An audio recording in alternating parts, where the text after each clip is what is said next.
بسم اللہ الرحمن الرحیم. ناظرین السلام علیکم. پروگرام کشمیر میگزین کی ایک نئی ایپیسوڈ کے ساتھ میں ہوں یاسر رحمان. ناظرین, مقبوضہ کشمیر کی جو صورتحال ہے اس کے کئی پہلو ہیں. اگر ہم اس میں ذکر کریں تو تقریباً 330 دن سے زائد ہو گئے ہیں. اس لاک ڈاؤن کے حوالے سے اگر ہم بات کریں, اس بربریت و ظلم کے حوالے سے بات کریں جو کہ بھارت نے وہاں پہ کی ہے, یعنی 5 اگست کے بعد سے.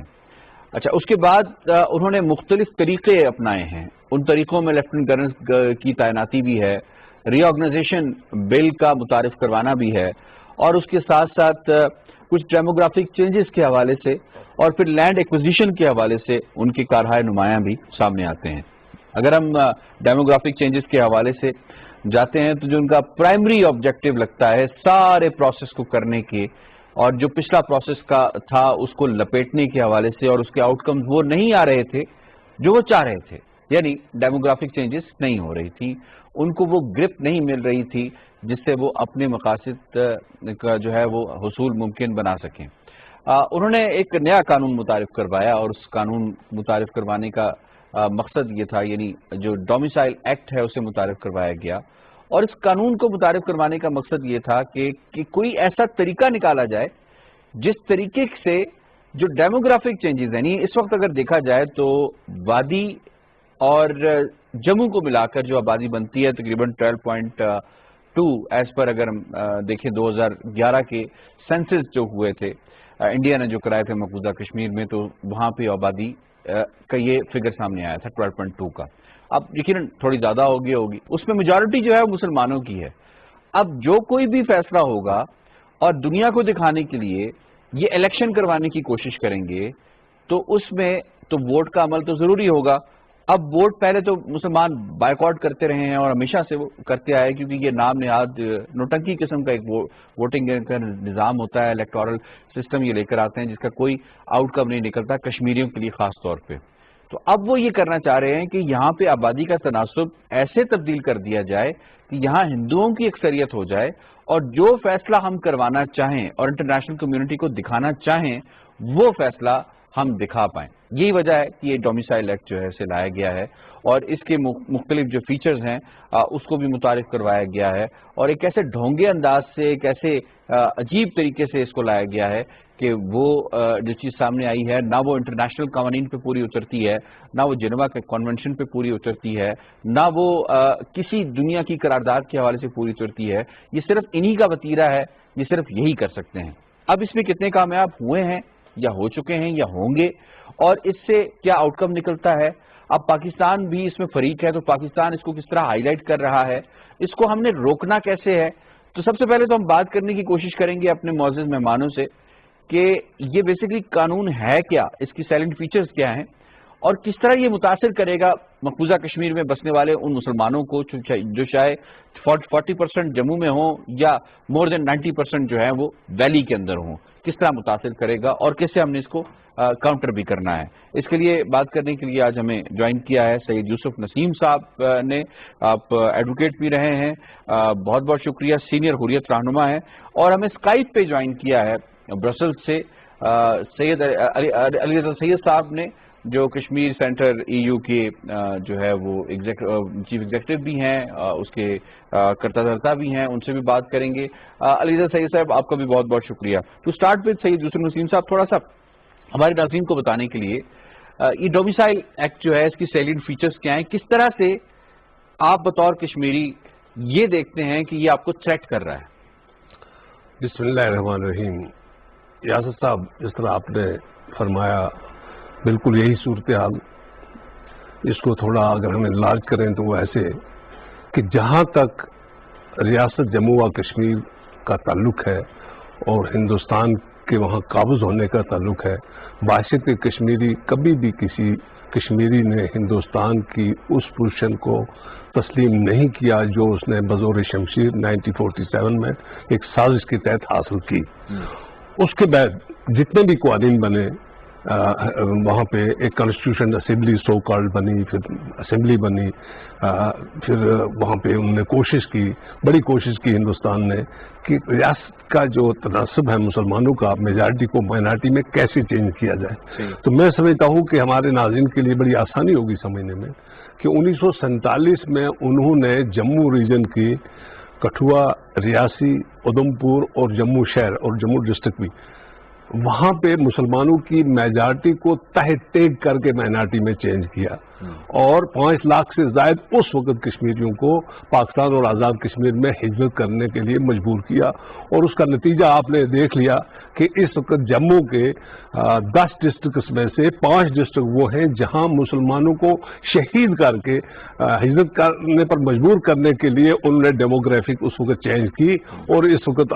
جب آپ سینسس کی بات کرتے ہیں تو جموں ریجن میں وہ اپنی میجارٹی اس طرح دکھاتے ہیں، حالانکہ 22 لاکھ کشمیری جموں ریجن کے پاکستان کے مختلف شہروں میں باعث مہاجرین مقیم پاکستان کی حیثیت سے رہ رہے ہیں، یعنی یہ ایک اربہ انہوں نے اس وقت استعمال کیا۔ اس کے بعد ہندوستان نے بڑی کوشش کی کہ جو ریاست کو اندرونی خود مختاری حاصل تھی ایک عارضی طور پر، ایک عارضی الحاق کے طور پہ، اس کو ختم کر کے 53 میں شیخ عبداللہ جو ان کا کرتا درتا تھا اس کو گرفتار کر کے پھر 1964 میں وہاں زبردستی اسی طرح کانگریس کی حکومت مسلط کی گئی بغیر کسی الیکشن کے۔ الیکشن تو کبھی ہوئے ہی نہیں، شیخ صاحب نے بھی جب الیکشن کروائے تھے تو 75 میں سے 73 ان اپوزڈ الیکٹ ہو کے آئے تھے، کوئی الیکشن کرنے ہی نہیں دیا۔ تو ہندوستان نے روز اول سے کشمیر کے اندر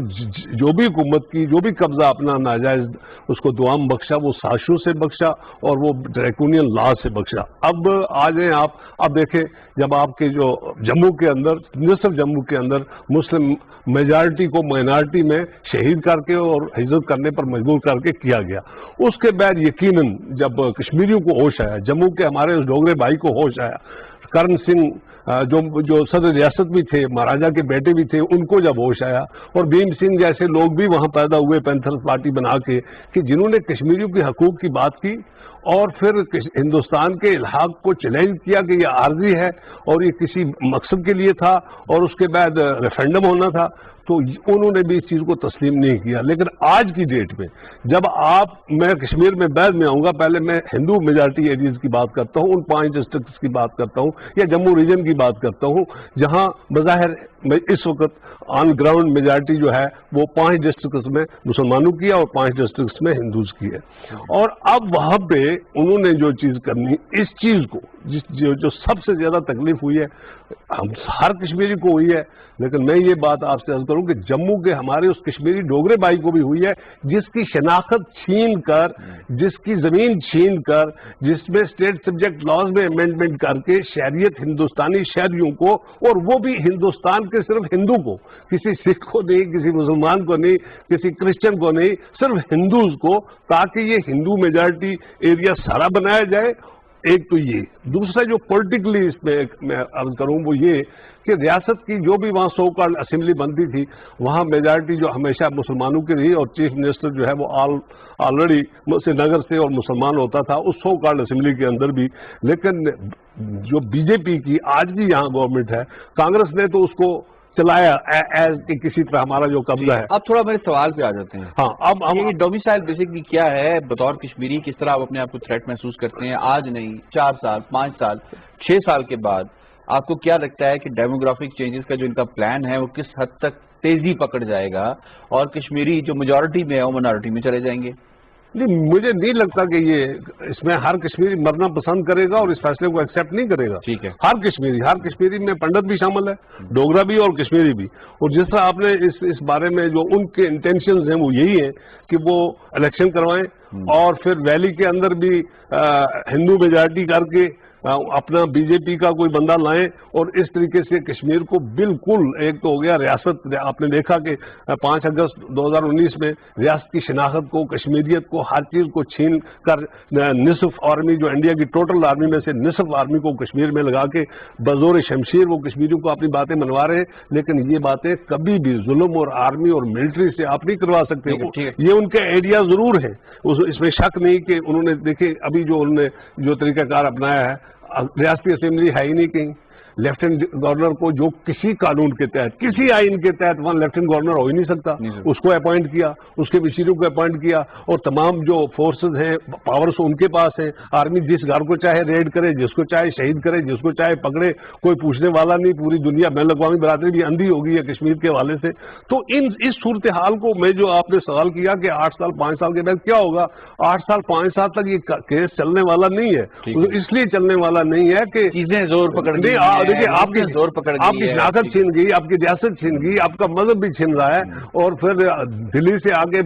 ممبئی سے آگے, کلکتہ سے آگے, بہار سے آگے لوگ آپ پر حکومت کریں گے. تو دنیا تمام, جب یونائٹڈ نیشن آپ کی بنی تو غالباً 51 یا 2 کنٹریز ممبرز تھے, اس وقت 193 ہے. پوری دنیا میں لوگوں کے حقوق کو مانا جاتا ہے. یہ واحد ریاست ہے اس وقت دنیا کے اندر, جموں و کشمیر, جہاں حقوق کو غصب کر کے, چھیننے کی کوشش کر کے, شناخت بھی چھین لے گی. اب آپ کے مذہب کو اور آپ کی میجارٹی کو بھی وہاں مائنارٹی میں چینج کرنے کی یہ سازش جو ہے, یہ ہندوستان نے رچائی ہے آج کی. بالکل ٹھیک ہے. علی رضا سید صاحب, میں آپ کو یہاں پہ انوالو کروں گا تھوڑی سی اس کی فیچرز کے حوالے سے. کچھ تو یوسف نسیم صاحب نے بتایا,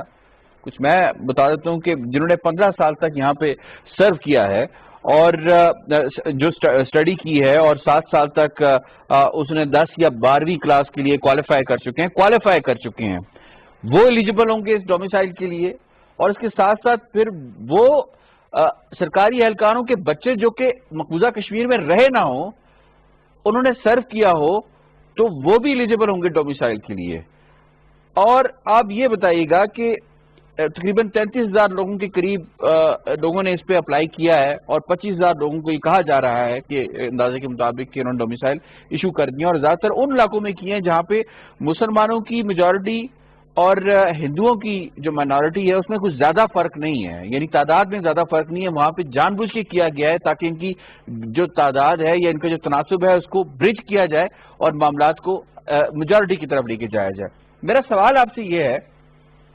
کہ ان کے جو پلانز ہیں جو کہ سامنے ہیں, جو بالکل روز روشن کی طرح ہمارے سامنے آیا ہے کہ یہ کرنا کیا چاہتے ہیں, کیا اس حربے سے ان کے وہ ان پلانز پہ عمل درآمد ہو پائے گا؟ آپ کا انالیسس کیا کہتا ہے؟ دیکھیں یاسر صاحب, بہت بہت شکریہ, آپ نے موقع دیا. اصل میں یوسف نسیم صاحب نے بڑی طریقے سے اور بڑی تفصیل سے اس کی تشریح کر دی ہے. اصل میں بات یہ ہے کہ روز اول سے جو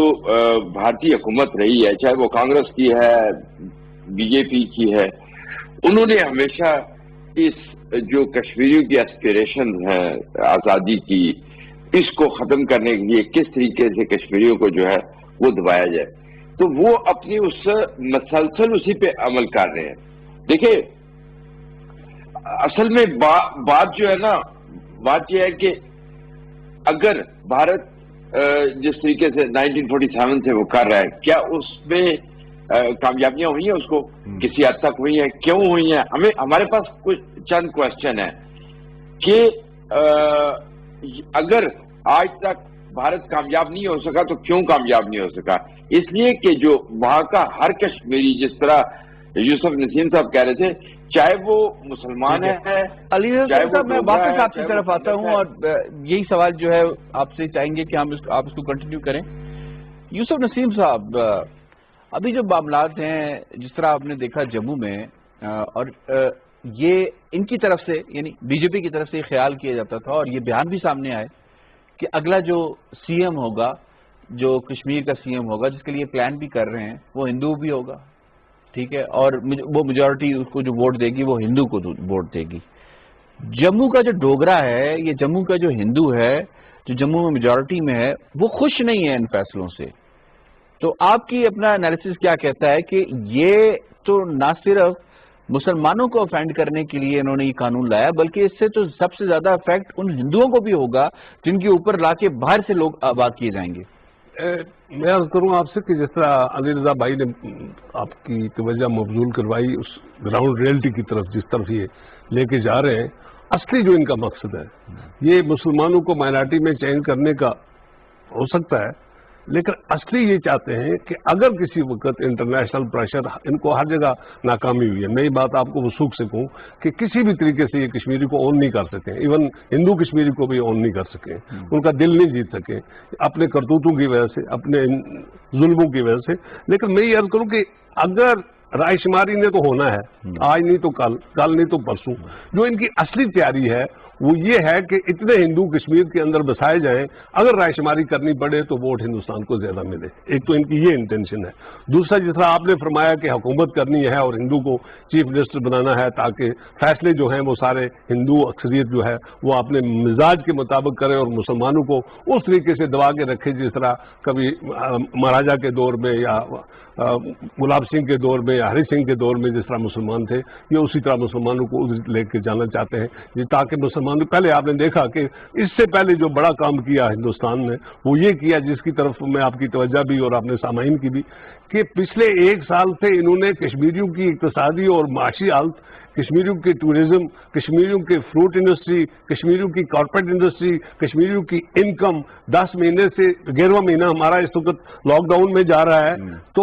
وہ اقتصادی حالت ہماری تہس نہس کر دی کشمیریوں کو، تاکہ نان نفقے کے لیے مجبور کیا جائے۔ اس کے بعد یہ بی جے پی کے لیے ووٹ مانگنے آئیں گے اور اس ووٹ کے پیچھے چاول ہوگا، آٹا ہوگا، بھوکے آدمی سوچے گا جی یہ حلال ہے تو اس وقت کھا لینا چاہیے، یعنی کہ یہ پوری اپنی تمام تر طاقت، تمام تر بدماشی سے کشمیر کو ہڑپ کرنا چاہتے ہیں۔ میں آپ کو یقین سے یہ بات عرض کرتا چلوں، جس طرح آپ نے خود فرمایا کہ اگر جو جموں کا شاید ایک آدھ بار تو یہ ایسا کر سکتے ہیں، پیسہ بھی خرچ کریں گے، پیسہ تو ویسے بھی پچھلے 72 سالوں میں ہندوستان نے یقیناً ان لمیٹڈ کیا کشمیریوں کو خریدنے میں، کشمیر پر اپنا قبضہ رکھنے میں، لیکن جتنے بھی فیصلے کیے گئے، جو سو کال اسمبلی سے بھی فیصلے کروائے، الطاف بخاری جیسے سٹوج کو خریدنے میں، ایگزیکٹلی ایسے لوگوں کو خرید کے انہوں نے پپٹس کو سامنے لایا، ٹاؤٹس کو۔ لیکن میں یہ آپ سے عرض کروں کہ اس سارے کے باوجود یہ ایک آدمی ایسا پیدا نہیں کر سکے جو یقیناً یونائٹڈ نیشن میں جا کے یہ کہے، ہندو میں بھی نہیں پیدا کر سکے کہ یہ ریاست جموں و کشمیر ڈسپیوٹڈ نہیں ہے۔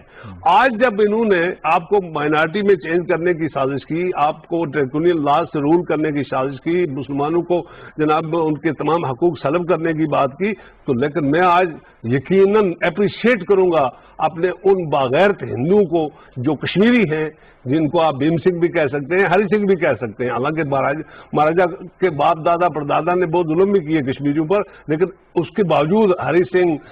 کھڑا ہو کے انڈین پارلیمنٹ میں اگر یہ بیان دیتا ہے کہ state of Jammu and Kashmir is not part of India, this was temporary accession for some time, بڑا بولڈ بیان ہے یہ اس سے بڑی یہ انڈین پارلیمنٹ میں وہ بندہ کہہ رہا ہے جس کا تعلق جموں سے ہے، جو خود ڈوگرا ہے، جس کے باپ دادا پردادا حکومت کر چکے ہیں، تو لہذا میں یہ آپ سے عرض کروں اس وقت جو کچھ بھی ہندوستان کر رہا ہے بالکل ٹھیک ہے۔ علی رضا سعید صاحب، اب معاملہ تو سمجھ آ گیا ہے، معاملہ یہ سمجھ آیا ہے کہ جناب کہ یہ مسلمانوں کو مزید دیوار کے ساتھ لگانا چاہ رہے ہیں اور انہیں لینڈ چاہیے، مسلمز نہیں چاہیے، بیسیکلی یہ اگر لبے لباب ساری بات کا نکالیں تو کیا ان کو کھلا چھوڑ دیا جائے، جیسے چاہیں ویسے کریں، ڈومیسائل ایکٹ لے آئیں، لوگوں کو نوکریاں دینا شروع کر دیں ہندوستان سے لا کر، اور وہاں پہ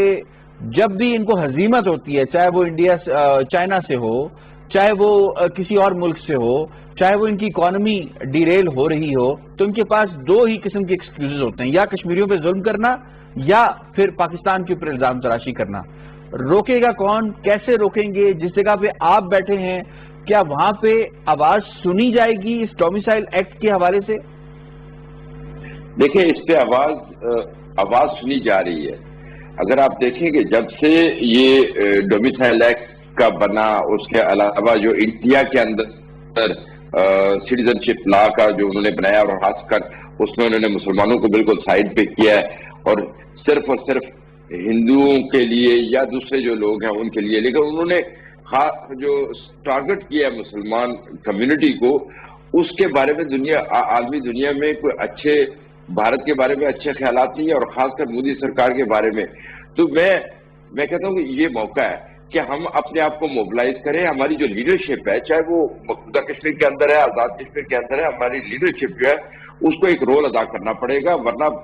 جو وقت ہے نا وہ ان کو معاف نہیں کرے گا۔ لیڈرشپ کا کام ہوتا ہے، ہم لوگ جو ورکر ہیں، ہم جہاں بھی ہوں گے ہم لوگ کریں گے، اور کشمیری جہاں جہاں بھی ہے وہ اپنی آزادی اور اپنے حقوق کے لیے وہ جدوجہد جاری رکھے گا۔ مقبوضہ کشمیر کے عوام جس طریقے سے قربانیاں دے رہے ہیں اور جس طریقے سے انہوں نے اس وقت تک وہ بھارتی دہشت گردی کا جو اسٹیٹ ٹیرورزم ہے اس کا مقابلہ کیا ہے، تو یہ قابل تحسین ہے،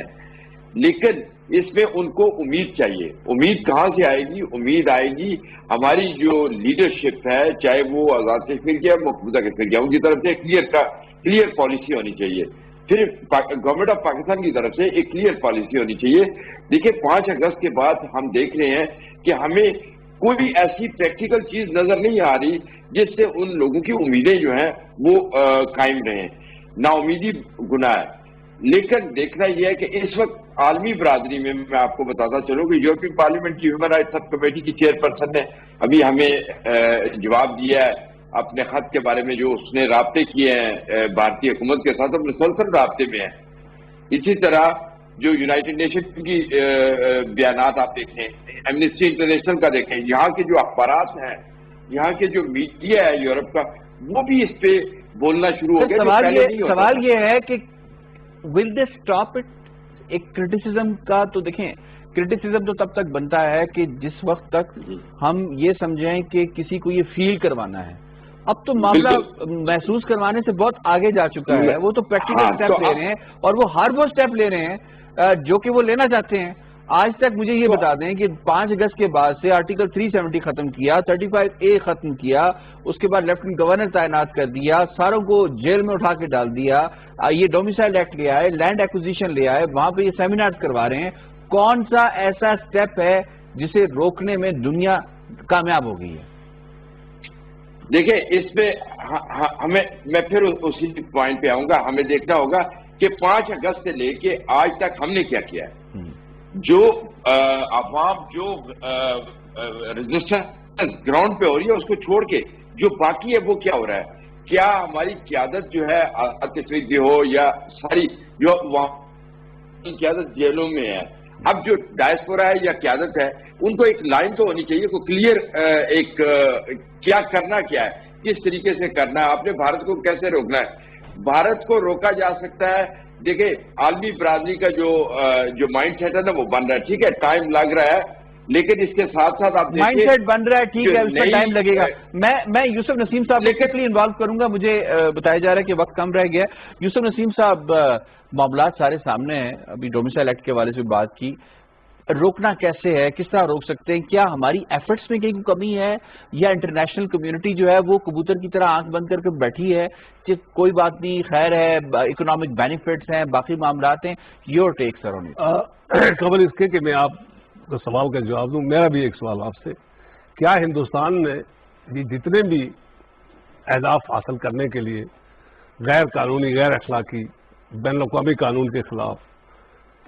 ٹو نیشن تھیوری کے خلاف، پاکستان کے ساتھ ریلیشن کے خلاف، ہندوستان کی کشمیر کے ساتھ عارضی الحاق کی خلاف ورزی کے باوجود، کیا وہ